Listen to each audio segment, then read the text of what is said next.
Un amel y cordial saludos a todos los televisores que se vienen conectando a través de esta aula Zoom y quienes serán uniendo durante la sesión el día de hoy, continuando con nuestras jornadas académicas del Cafeteando Jurídicamente, un espacio académico netamente jurídico. El día de hoy, continuando con nuestras jornadas académicas, 19 de octubre de 2024, nos encontramos con la doctora Clara Elizabeth Vicente con el eje temático el perito de parte en el proceso penal, un tema bastante fundamental dentro del proceso penal. Comentarles que la doctora es con estudios de maestría en Derecho Penal y Procesal Penal, especialista en técnicas de litigación oral, fue abogada de la Procuraduría especializada en delitos de corrupción de funcionarios. Muy bien, estimada comunidad jurídica, no olvidar los 4 puntos de nuestra sesión de clase. Recordar, los participantes deberán guardar estricto respeto hacia sus compañeros, ponentes y organizadores durante la ponencia. Se recomienda activar sus cámaras para una participación más activa. Activar la opción levantar la mano para pedir la palabra en el momento que se indique y desactivarla luego de participar. Recordar que las preguntas formuladas en clase deben ser precisas, relacionadas al tema y no casos particulares. Estimada doctora, bienvenida a nuestra casa de estudio Derecho en Línea. Te escuchamos. Bien, muchas gracias con todo. ¿Se me logra escuchar ahí? Sí, todo conforme, doctora. Ok. Eh, por favor, para que me indique si se puede visualizar la pantalla, por favor, con la diapositiva. Sí, todo conforme, doctora. Se logra ver, se logra escuchar y se logra visualizar.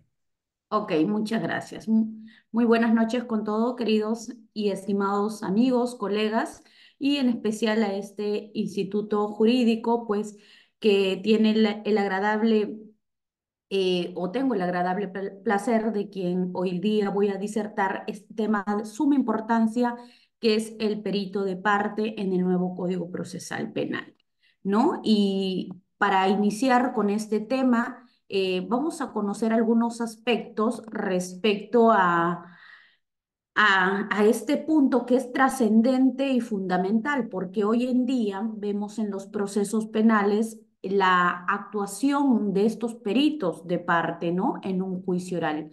Pero la problemática es en qué momento yo podría designar a mi perito de parte en esta etapa del proceso penal, cuando recién de repente está iniciando una investigación. Y es por ello que antes de poder responder estas interrogantes, debemos primeramente ver algunas facultades o efectos de colocar en igualdad de condición entre el ius puniendo y el derecho a la defensa. ¿Y esto qué es? Esto es siempre y cuando que el Código Procesal Penal nos señala que reconoce algunas facultades. Y tenemos que partir de allí, estimados colegas, a efectos de poder colocarnos, dice, en iguales condiciones. Porque sabemos que hoy en día quien dirige la investigación es, o el titular de la acción penal es el Ministerio Público. Entonces, ante eso, que es el ius puniendi, tenemos también el derecho a la defensa. Entonces, no hemos puesto o se ha puesto el código en esa situación para poder también decir a la defensa, tú también puedes presentar a tu perito de parte en el momento oportuno. ¿Y cuál es ese momento oportuno?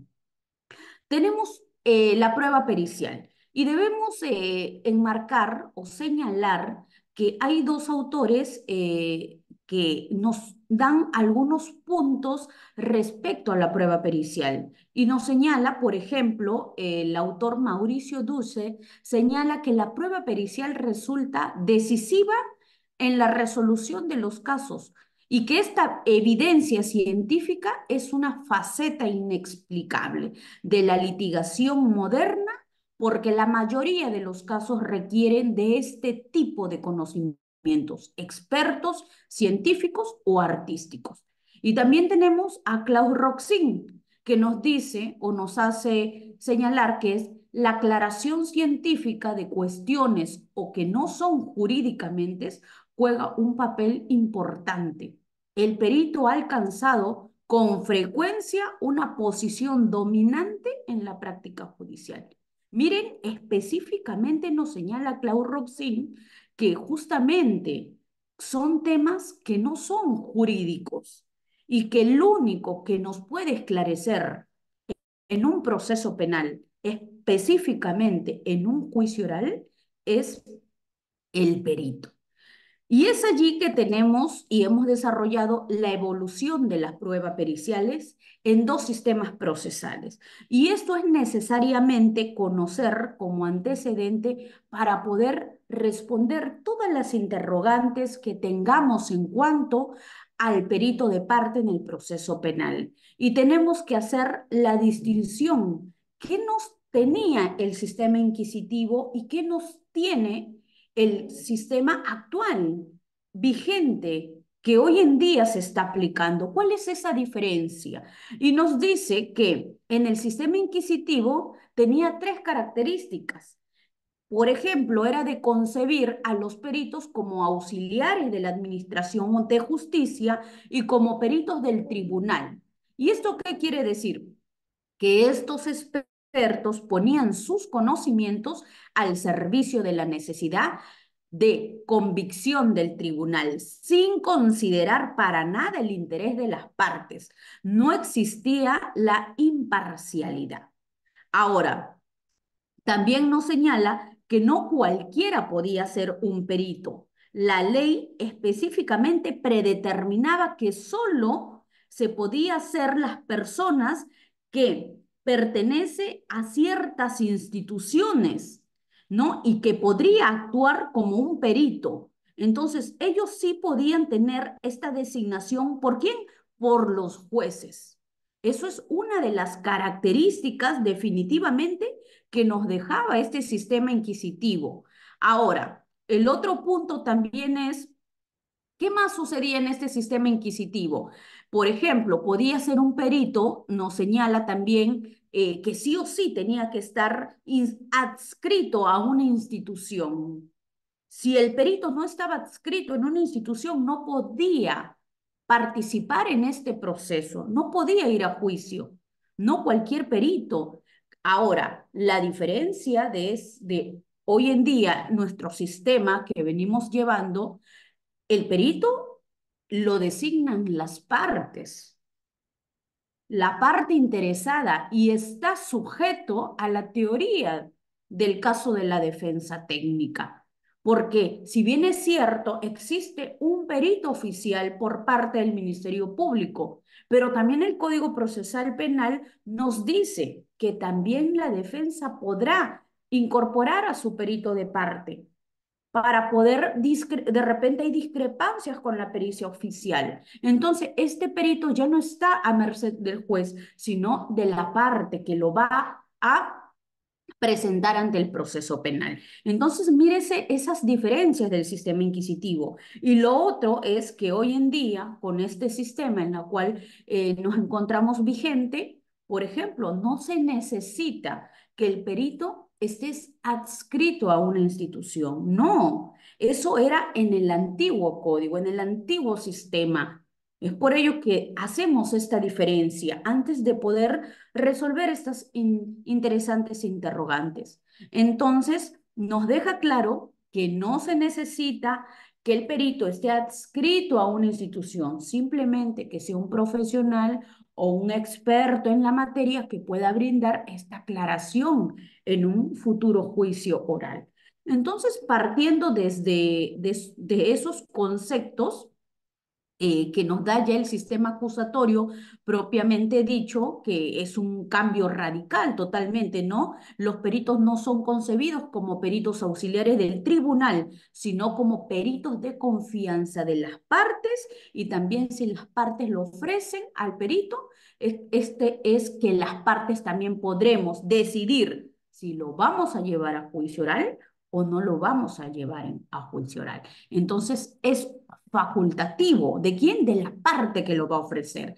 Entonces, ante ello, también hemos puesto que lo relevante no es que los peritos, por ejemplo, pertenezcan a una institución, sino que precisamente su idoneidad y experticia de acuerdo a la materia que lo requiere. Entonces, teniendo claro ya estos puntos, vamos a entrar a la designación del perito de parte. Ya, esto es una breve introducción porque también lo que me interesa es entrar a los casos prácticos que hoy en día venimos viviendo los abogados litigantes y lo que se vive. ¿Cómo es la realidad del perito de parte en un proceso penal? Porque muy bonito es toda la teoría que nos dice cómo tiene que participar un perito, pero vamos a ver la aplicación propiamente dicha, si se cumple o no se cumple lo que los antecedentes o los libros o las ponencias que nos dejan algunas personas que están involucradas justamente en el mundo jurídico. Y tenemos, por ejemplo, ¿no? La designación del perito de parte. Y el artículo 177 del nuevo Código Procesal Penal nos señala claramente que tenemos solamente 5 días hábiles para presentar al perito de parte. 5 días hábiles. ¿Desde cuándo? Desde la primera notificación donde se designa al perito oficial. Entonces, hay que contar desde la primera disposición de diligencias preliminares, posiblemente donde se pone como una de las diligencias citar a realizar la pericia médico-legista o se realizará la pericia psicológica o se realizará la cámara GESEL con la perito médico legal. Desde esa comunicación, desde esa primera comunicación que realiza el Ministerio Público, desde allí tú tienes que contar 5 días, nos dice el artículo 176 del Código Procesal Penal, 5 días hábiles para poder presentar al perito. ¿Ya? 5 días. Y muchas interrogantes hay, pero ¿qué pasa si a mí me contrataron en una etapa donde ya había pasado esta designación? ¿Puedo o no puedo presentar a un perito en un juicio oral? Por supuesto que sí se puede, pero va quitando peso en realidad, porque lo ideal y de acuerdo a las formalidades del nuevo Código Procesal Penal es que exista primeramente una designación como tal. Yo no quiero decir que si no existe designación, yo no puedo en juicio oral de repente llamar a un perito para que me pueda explicar de repente algunas técnicas de este perito oficial que va a poder esclarecer algunos hechos. Como yo soy abogada y desconozco esos temas de esa materia, ya sea en psicología, en contabilidad o en otra rama, entonces yo puedo incluso tener a mi costado a un perito de parte, pero no va a actuar él como perito, sino este va a actuar como un tema de auxiliar con la defensa técnica para yo poder interrogar de repente con mejor precisión a ese perito oficial. Entonces, vamos a tener un perito, sí, pero que no va a actuar como un perito como tal, sino que va a coadyuvar a la defensa. Y eso está amparado en el Código Procesal Penal, que sin designación puede estar presente, pero la defensa lo tiene que solicitar, en este caso al plenario, para tener a este auxiliar que nos ayude a realizar mejores las preguntas. Estos interrogatorios o contrainterrogatorios para que sea de mejor precisión o esclarecimiento de los hechos. ¿Para quién? Para esos jueces y para todas las partes. Ahora, pero tenemos que necesariamente, como les decía, ir a la formalidad. ¿Por qué? Porque lógicamente va a llegar un momento en que esto va a realizar, estos jueces van a realizar la valoración de los medios probatorios individual y conjunta. Y por más que tú hayas presentado como una pericia post facto discrepando la pericia oficial, siempre el juez, y esto ya está incluso en una casación, ponente San Martín Castro, donde ha precisado o se deberá tomar en cuenta, mejor dicho, que hay que ver quién tuvo inmediación al momento de realizar la pericia. ¿El perito oficial o el perito de parte que tú lo estás presentando posteriormente? Mira, tú no lo has llegado a designar a ese perito en los 5 días, tal como te dice el artículo 177, por diversos motivos. Uno, porque se te pasó como defensa técnica. Dos, porque te contrataron con posterioridad a esa primera disposición o comunicación que se iba a realizar las diligencias. Puede haber distintos motivos, claro, pero ya hay que ver cómo estás yendo a un juicio oral. Ya no estás yendo igual que un ministerio público que tiene todos los medios probatorios que son dentro de su estadio normal, dentro de los plazos establecidos por el Código Procesal Penal. Si no, tú ya estás yendo a un juicio desnivelado con el Ministerio Público. Y por más que tengas una pericia discrepante que es post facto, ¿y por qué post facto? Porque si a ti no te contrataron en ese momento o se te pasó como defensa técnica, lógicamente, ¿qué te queda? Cuestionar la pericia oficial, pero ya no tu perito va a participar, no pudo estar presente, ya sea en la cámara GESEL, ya sea en esa prueba antropológica que realizan también para los casos de homicidio o asesinato o robo con consecuencia de muerte, donde está ahí el perito y también puedes poner ahí para que ingrese tu perito y puedan los dos realizar al mismo tiempo los estudios. Es distinto que hagas una pericia post facto. Ah, acá el fiscal tiene una pericia oficial que dice, fue así, estas son sus técnicas, estos son sus conclusiones. Entonces, tú quieres discrepar eso porque tú tienes una teoría del caso, lo puedes hacer, perfecto, y te ampara el Código Procesal Penal, pero ya vas viendo que no es la formalidad correcta, que un juez en un futuro juicio oral te va a cuestionar y finalmente va a tener que valorar más al perito oficial. Y no porque tu perito de parte sea malo, porque puede tener los mejores estudios y todas las capacitaciones y especializaciones, pero también implica la formalidad. Yo no puedo ir a presentar, ah, yo discrepo, eso no es así, pero nunca designé como tal a mi perito de parte. Él no estuvo, no tuvo la inmediación al momento de repente de en una cámara GESEL interrogar o entrevistar a la menor. Él no estuvo ahí. Distinto es que yo lo designé dentro de los 5 días, que el fiscal me admitió o el propio juzgado de investigación preparatoria me admitió a mi perito. Entonces yo voy con mi perito a la cámara GESEL. ¿Por qué? Porque yo ya tengo mi, mi providencia de que me han aceptado la designación de mi perito de parte. Y voy con mi perito de parte y estoy presente en la cámara GESEL. ¿Por qué? Porque yo lo presenté en su oportunidad. Cuando el perito oficial haga o emita su pericia como tal, la fiscalía me va a correr a mi traslado por el plazo de 5 días para yo poder oponerme o no ponerme a la pericia. Si la pericia oficial determina de repente que no hay afectación psicológica en la menor, obviamente yo podría de repente reforzar eso, pero ya no discrepar, porque a mí me conviene lo que salió, el resultado en la pericia oficial.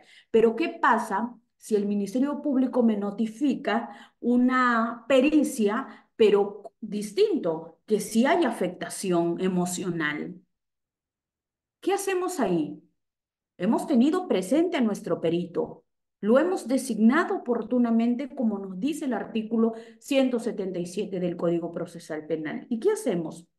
Lógicamente, se nos concede el plazo para poder oponernos a la pericia. ¿Y quién lo va a realizar? Mi perito, que estuvo designado, que estuvo presente en la Cámara GESEL, y adicionalmente mi perito de parte, que va a cuestionar esta pericia como tal, va a agregar también lo que él observó en la Cámara. Posiblemente que la menor se reía cada vez que le hacían las preguntas. Posiblemente también va a observar o va a agregar que de repente la psicóloga le preguntó, no tienes ningún aparato celular, ¿verdad? Y la menor le dice, no, no tengo. Y a los 20 minutos empieza a sonar el celular de la menor agraviada. Eso también lo adicionará mi perito de parte, muy aparte de la discrepancia. Entonces, en un futuro juicio oral, cuando se admita mi perito de parte, cuando lógicamente se admita el perito oficial, el juez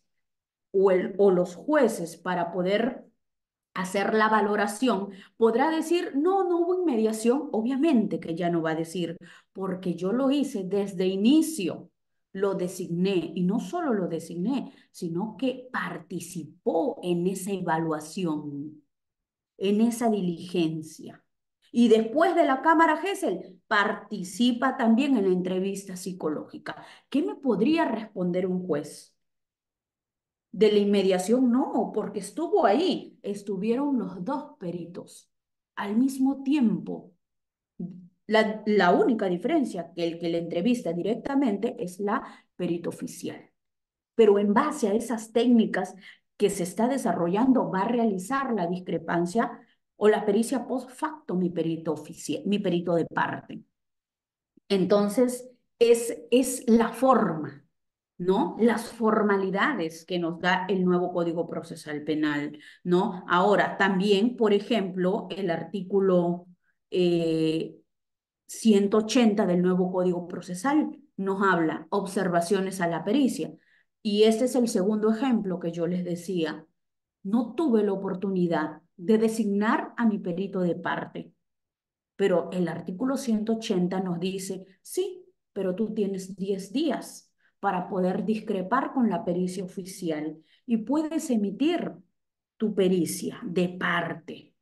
Claro, me dice el artículo 180. Y ahí mi perito, ¿qué va a hacer? Va a revisar, va a analizar la pericia y va a decir, no, aquí se ha equivocado, esta técnica que aplicó no está bien, esta conclusión no es esto, o en el relato no se evidenció tal cosa, y va a empezar a cuestionar mi perito de parte que la pericia. Entonces, es claro que lo que está haciendo mi perito de parte es hacer una pericia de la pericia, pero no una pericia a la peritada como tal. No estuvo, no hay inmediación en este caso. Entonces está haciendo una pericia de la pericia. El artículo 180 nos dice que, por supuesto, tú puedes hacer observación, porque no es discrepante lo que tienes como pericia oficial. Perfecto, pero ya sabes qué es lo que se te va a aproximar en un futuro juicio oral, que los jueces te van a cuestionar o al momento de emitir una sentencia van a decir, sí, por supuesto, vino el perito de tal, de parte, quien señaló que la pericia oficial no tenía las técnicas o no cumplía con el protocolo tal, pero debemos recordar que no tuvo inmediación al momento de realizarse esta pericia oficial. ¿Y es verdad o no? Claro que sí es verdad. Entonces, estás haciendo una pericia de la pericia. Y eso lo tenemos que dejar en claro, porque si yo quiero cuestionar o ganar en un momento, yo tengo que asegurar desde inicio con la designación del perito de parte, para no dejarle salida a ese magistrado que quiera condenar. Condénalo si tú quieres por otra cosa, pero por pericia no. ¿Y por qué les digo esto? Porque cuando existe pericia es una de las pruebas fundamentales decisorias. Lógicamente, que esto se hace una valoración individual con los otros medios probatorios y una valoración conjunta. Pero cuando existe perito de parte que va a un juicio oral, perito oficial, ya son expertos supuestamente en la materia. Entonces, eso es lo que nosotros debemos entender para poder realizar la correcta designación y también la participación del perito de parte en determinadas diligencias, ya sea cámara GESEL, ya sea eh, pericias antropológicas, pericias contables, llevas a tu contador allí, junto con el contador, los dos están haciendo al mismo tiempo el trabajo, entonces hay inmediación, estás cumpliendo con la formalidad. ¿Ya? Eso es lo que tenemos que asegurar. Muy aparte, y como siempre yo he repetido, siempre digo, nada es suficiente. Yo no puedo decir, ya tengo asegurado a mi perito de parte que va a ir a un futuro juicio oral porque yo lo designé en su momento. Él estuvo presente en la Cámara Gesell, él estuvo presente en la pericia psicológica. ¿Qué me va a decir el juez? Pero eso no es suficiente. Lo que yo también no debo descuidar es la parte de desacreditar al perito oficial. Mira, estamos en un juicio oral y los jueces van a escuchar a los dos peritos, primero al perito oficial y posteriormente al perito de parte.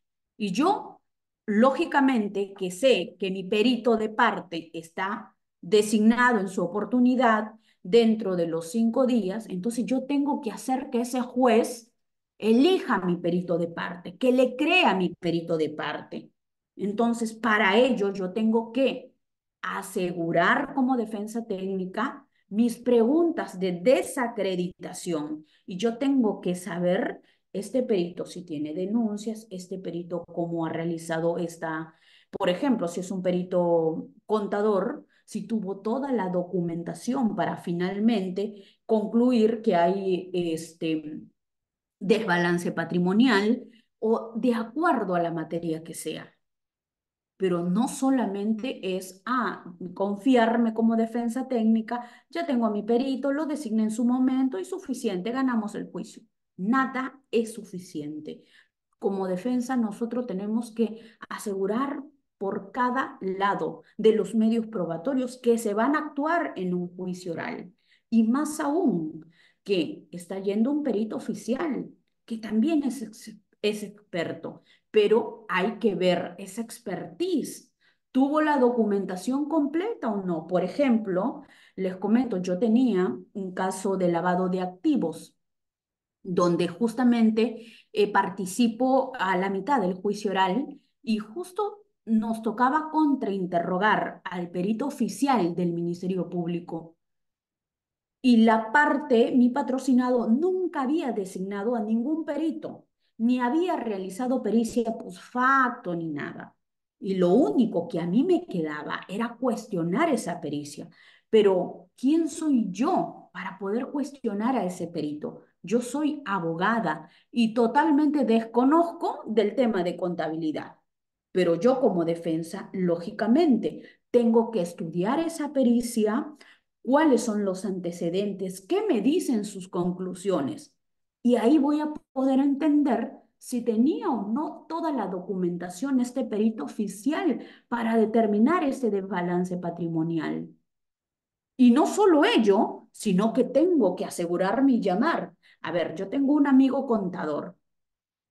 Mira, ¿qué pasa en eso? Y le hago las preguntas para que me pueda aclarar y el día que llegue el juicio oral y yo contrainterrogar a este perito oficial, yo tengo que tener las preguntas prácticamente claves. Yo no puedo ir así como así a un juicio oral a enfrentarme con un perito oficial cuando yo no sé nada de contabilidad. Entonces, eso es lo que tenemos que hacer. Vamos a tener algunas causas con perito designado, con perito al proceso, pero después de fuera del plazo de designación, como también vamos a tener causas que no vamos a encontrar perito de parte, porque nunca lo propuso así, de repente en la primera defensa o el señor de repente no contaba con los medios económicos para poder contratar un perito de parte. Pero el trabajo ya ahí es de nosotros. Vamos a contrainterrogar a un supuestamente experto en la materia. Entonces hay que ver todos estos defectos o todas estas irregularidades para que el juez escuche. Y solo así lo podrás desacreditar. Por ejemplo, en este caso, el perito contador, este caso era delito lavado de activos, tenía estudios hasta en el extranjero. Pero cómo fue cayendo en las preguntas del contrainterrogatorio que realizó la defensa, porque nos señaló claramente que no tuvo la documentación total para poder determinar ese desbalance de tantos millones de soles. Entonces, el juez está escuchando lógicamente, pero para eso tenemos que prepararnos, para poder enfrentarnos a contrainterrogar, no a pelear con el perito, sino a contrainterrogar para sacar esta respuesta que nos conviene como defensa técnica y demostrar al plenario que este, con todos los estudios en el extranjero, no es un perito experto. Al menos no lo dijo así su propia respuesta en el juicio oral. Finalmente, en este caso, como resultado tuvimos la sentencia absolutoria por uno de los factores o motivos fue la desacreditación del perito, porque el propio perito señaló en el plenario que no tuvo a la mano estos documentos que eran importantes para poder determinar un desbalance patrimonial. Entonces, es por ello que yo justifico lo que siempre digo, nada es suficiente, ni teniéndolo designado en su plazo, ni teniéndolo designado mediante el artículo 180 del Código Procesal Penal, ni tampoco teniendo solo perito. Yo no me puedo confiar tampoco y decir, ah, bueno, este perito no ha tenido mucha experiencia en esta materia. Tenía un caso de medio ambiente, el del delito ambiental, fue el perito químico al juicio oral. De igual forma, este caso yo patrocinaba a un alcalde de la provincia de Cañete y tampoco había incorporado perito de parte. Cuando me toca contrainterrogar al perito químico, le hago las preguntas, porque como este caso trataba de un botadero donde supuestamente había contaminación ambiental desde el periodo de mi patrocinado como alcalde provincial, la perito decía que ella había ido al lugar de los hechos y había podido observar que había contaminación. Pero ¿cuál es la técnica que usted utilizó, señorita perito? La técnica, y me lo dice así, de la visualización. Esos fueron los términos de ese perito.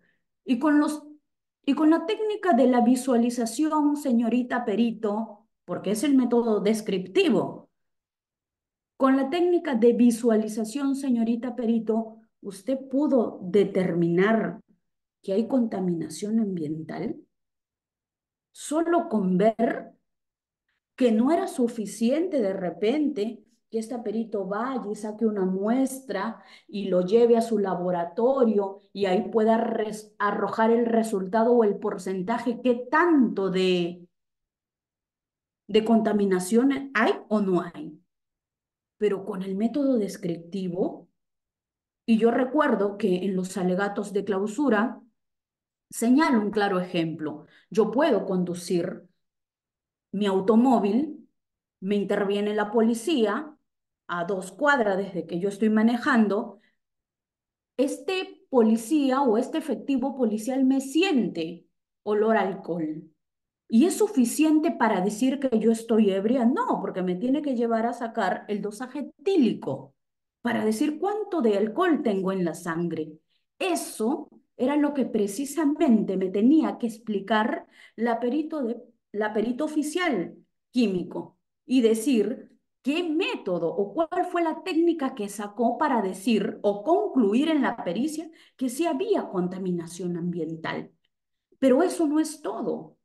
Nos señaló también la perito, porque una de las preguntas que le hice fue, ¿y cómo sabemos que la contaminación ambiental es del periodo 2019 al 2000, por ejemplo, 21? ¿Cómo sabe usted que es del justo del 2019 donde mi patrocinado es alcalde?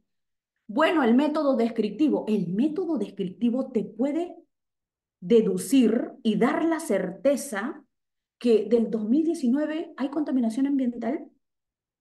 Claro que no. Entonces, con esas preguntas fue que mi patrocinado sale absuelto de este delito de contaminación ambiental.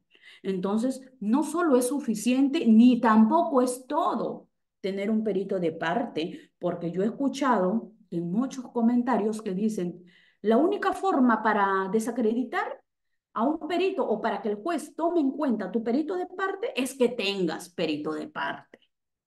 Si tú no tienes perito de parte, el juez le va a creer al perito oficial porque no llevaste nada. Claro, es en parte, pero eso no es la regla, no, no es la regla, porque para eso existen las preguntas de desacreditación, para eso existe el contrainterrogatorio, para que tú le hagas esas preguntas que te van a convenir a ti y sobre todo que a ti te interesa como defensa que escuche esos jueces o aquel magistrado que entiende perfectamente que no es un experto y no podría condenar por más que quiera.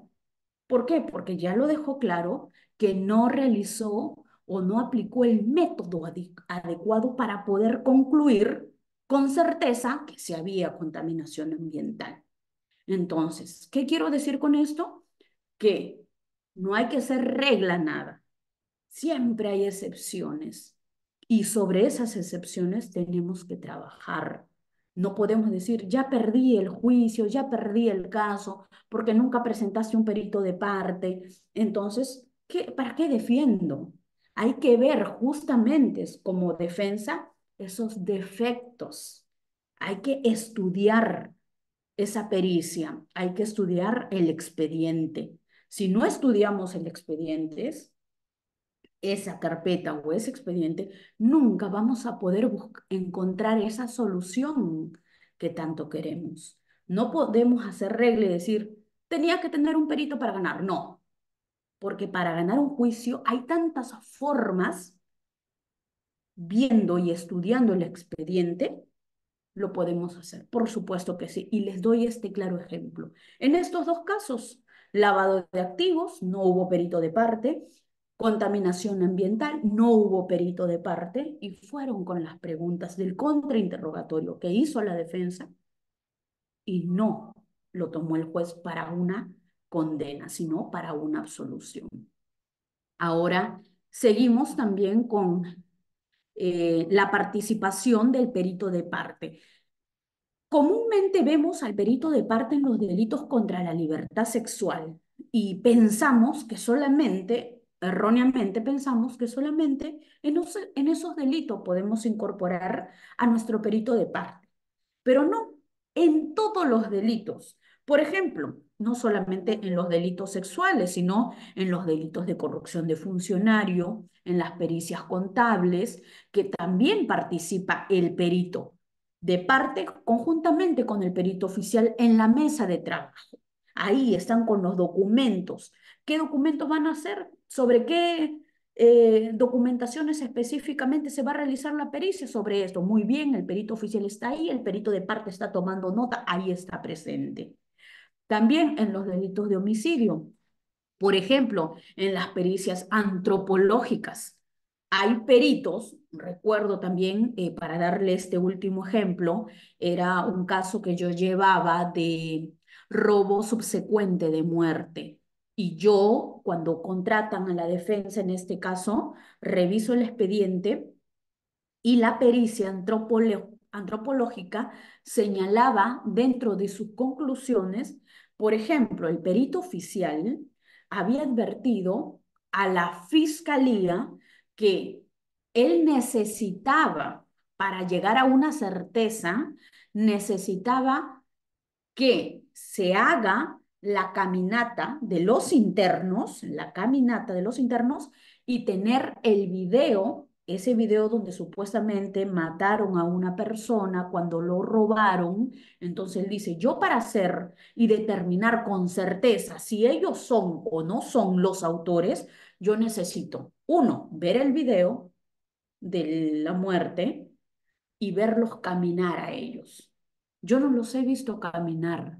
Usted, fiscal, lo único que me ha traído son fotografías de ellos en esta posición, pero yo necesitaba verlo caminar para poder ver si son o no son estas personas bajo la pericia antropológica, porque a ellos le ven la forma del cuerpo, la cara, todo, los pasos, el hombro, todo.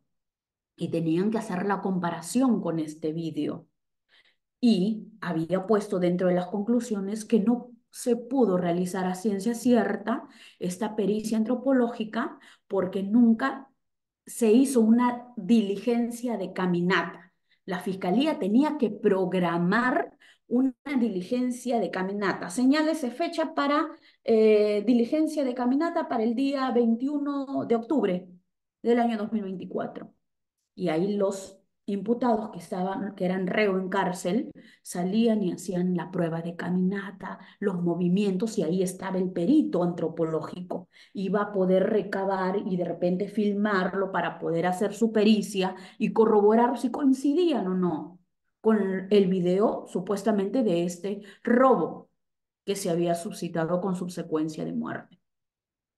En este caso no hubo pericia de parte tampoco, hubo solamente el resultado de la pericia donde advertía esas precisiones y donde finalmente también el juez lo absolvió, los jueces lo absolvieron porque no tenía certeza esa pericia. ¿Habrían sido los autores de la comisión? Podría ser, como también no podría ser. Eso es una duda y la duda favorece al reo. Pero lo malo sería si con duda un juez condena. ¿Y de quién es la responsabilidad? ¿Del juez? No, pero sí del fiscal, porque el fiscal, pudiendo realizar esta diligencia que le había exhortado anteriormente el perito oficial, no lo hizo y llevó a juicio esta pericia que tenía estas anotaciones o recomendaciones por el perito oficial. Sin embargo, estaba claro que ningún juez podía condenar sobre ello, porque no tenía la certeza y tenía estos defectos incluso de las fotografías, que nos dejaba claramente que con fotos no podía llegar a determinarse si ellos eran o no los del video. Ahora, eso es en cuanto no existen pericias de parte. Entonces, no hay que ver como regla tampoco el perito de parte. Podemos conseguir como defensa todo, pero siempre y cuando realizando un análisis exhaustivo del expediente de la carpeta fiscal, revisando bien la pericia, el contenido y sus conclusiones, y no hacer solamente un estudio superficial y decir, aquí yo tengo una pericia. No, ya no, con esto lo condenan. Pero ni siquiera he leído la conclusión que dice que no tuvo a la vista la diligencia de la caminata, solo tuvo una fotografía. No me di cuenta. Entonces, hay que hacer un estudio minucioso, no superficial, porque defectos vamos a encontrar. Y sobre todo, siempre porque a veces el Ministerio Público, lamentablemente, cuando está apurado en realizar o pedir prisión por una persona, realiza y omite diligencias que son de suma importancia. Y de ahí le echan la culpa de repente a los jueces, juez liberó tal persona, pero nos dejamos llevar a veces por los titulares, pero hay que ver el fondo del asunto. ¿Cuál fue la problemática? Ah, de ahí le echan la culpa. Ah, tú defiendes criminales, tú defiendes corruptos, tú defiendes. De ahí el otro pleito es con la defensa. No, nosotros no defendemos eso. Nosotros defendemos los derechos de las personas y más aún cuando hay un montón de defectos en un requerimiento acusatorio, en los medios probatorios, por ejemplo, en las pericias, en las propias pericias de estos peritos oficiales. Entonces, ¿estamos defendiendo lo justo o no? Tengo que defender lógicamente a esa persona, porque aquí en este resultado no me da la certeza. El propio perito dijo que no sabía si él era o no. Entonces, ¿por qué yo lo tengo ya que decir que él es el culpable?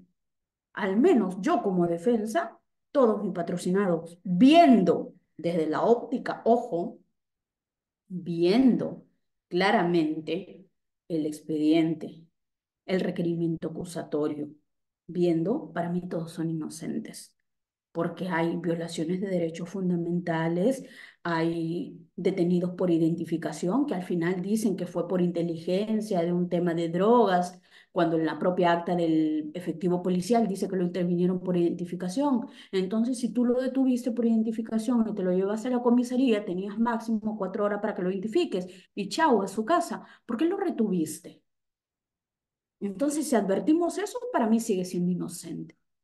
Todas las personas que yo patrocino, reviso su expediente, veo el requerimiento acusatorio, son inocentes, sea de homicidio, de asesinato, de robo, de violación sexual.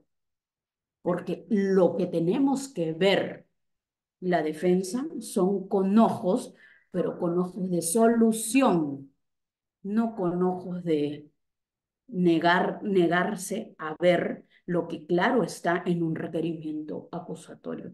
Y lamentablemente, si hoy en día en nuestro Perú no encontramos justicia, porque yo siempre he dicho, y nos decían en la universidad, más vale un eh, culpable libre que un inocente preso. Más vale un culpable libre que un inocente preso. Y hoy en día sabemos que las cárceles están llenos de personas inocentes y no de los verdaderos culpables. Y la interrogante es, o la problemática es, ¿quién asume esta culpa? ¿Nosotros los abogados porque defendemos o el Ministerio Público porque no hizo diligentemente un acto de investigación en su plazo o se le pasó el plazo y quiere ser a la fuerza? Porque claro está, y nos dice Peña Cabrera, que la verdad no lo podemos conseguir a la fuerza. Yo no puedo decirte como fiscal, oye, tú me vas a confesar ahorita, ¿ya? Y te ahorco. Y como yo te estoy ahorcando, tú me empiezas a decir, ya mira, el que entró a la casa a robar fue tal, tal, tal. Claro, porque te estoy ahorcando. Y tú me tienes que decir, y esa respuesta, ¿está bien? ¿Esta respuesta puede ir a un juicio así como yo obtuve como fiscal? No.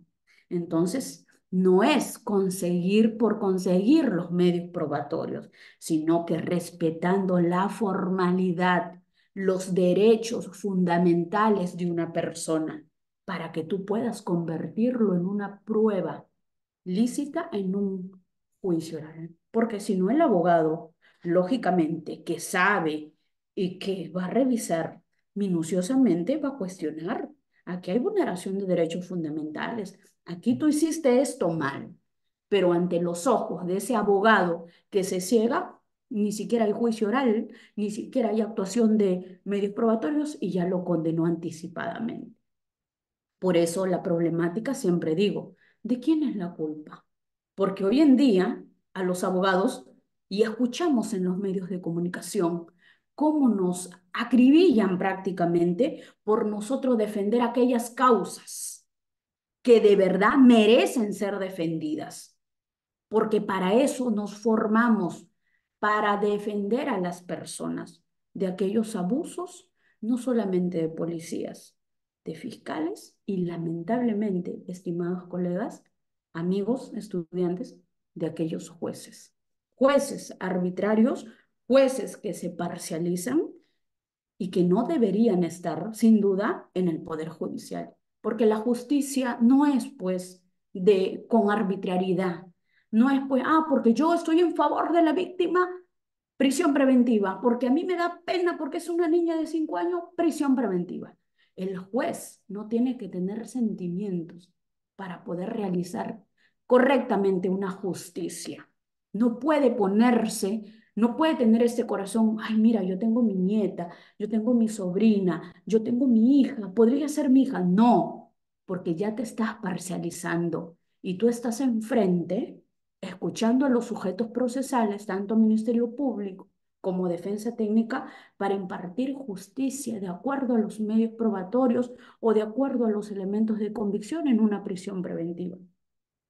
Pero no para decir, ay, si fuera mi hija, si fuera yo lo meto preso. No, ahí dejaste de ser juez.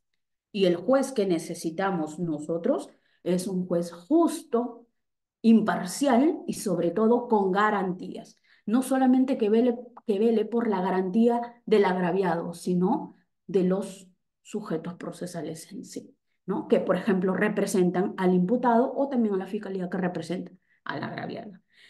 Eso es todo, estimados amigos. Espero que haya quedado claro esta disertación, que es la participación del perito de parte en el nuevo Código Procesal. Muchas gracias. Atento a sus preguntas. Excelente participación, doctora Clara Vicente, lo ha hecho muy práctico, valga decirlo, y se ha ido de frente a la práctica y eso es lo que realmente nosotros necesitamos.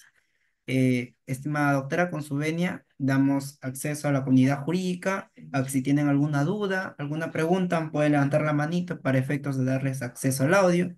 De igual manera, pueden dejar sus comentarios por la casilla de comentarios del chat del Zoom para efectos de hacerle mención a la doctora Clara Vicente. Muy bien, damos unos momentos a los participantes. Si tienen alguna duda, algún vacío, pueden levantar la manito. De esa línea, estamos dejando el link de asistencia por Chalson. La clave es número 19, la fecha de hoy. Muy bien,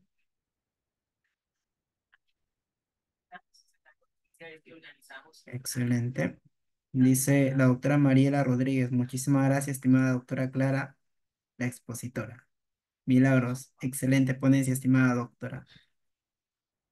Muy bien, al parecer no hay preguntas, no hay dudas referente a este eje temático de la doctora sobre el perito en el proceso penal. En esa línea, estimada doctora, por vuestra asociación, hacemos reconocimiento por su participación con este pequeño certificado, donde la Asociación Jurídica de Derecho en Línea tiene el honor de otorgar este presente certificado a Clara Elizabeth Vicente Cayagua, en mérito de haber participado en calidad de ponente y por haber cumplido los requisitos de aprobación del Cafeteando Jurídicamente realizado hoy, 19 de octubre de 2024, una duración de 2 horas académicas, bajo resolución de la Junta Directiva 026-2024. Estando en conformidad, se expide este presente certificado, quien firma mi persona como fundador y asimismo el contenido del desarrollo referente al Cafeteando Jurídicamente.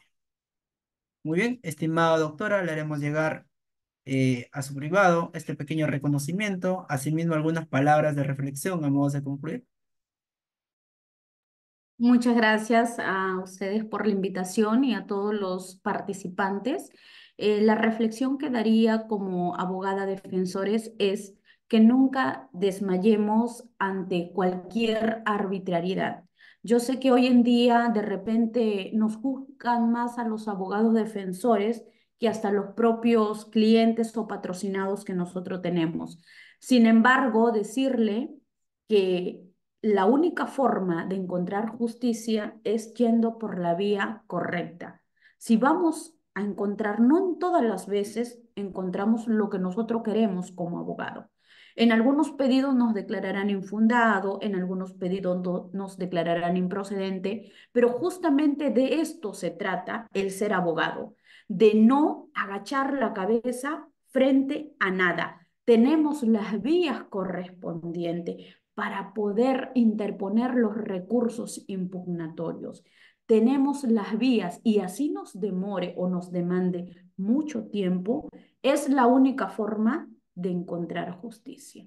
Porque el día que nosotros dejemos consentir algunos actos irregulares, porque tú sabes claramente que esa resolución que te emitieron está mal, no puedes consentir ni avalarla. Entonces, como defensa, precisamente es ahí donde tienes que seguir esta lucha, este camino. Así no le guste tu parecer a ningún fiscal, a ningún juez.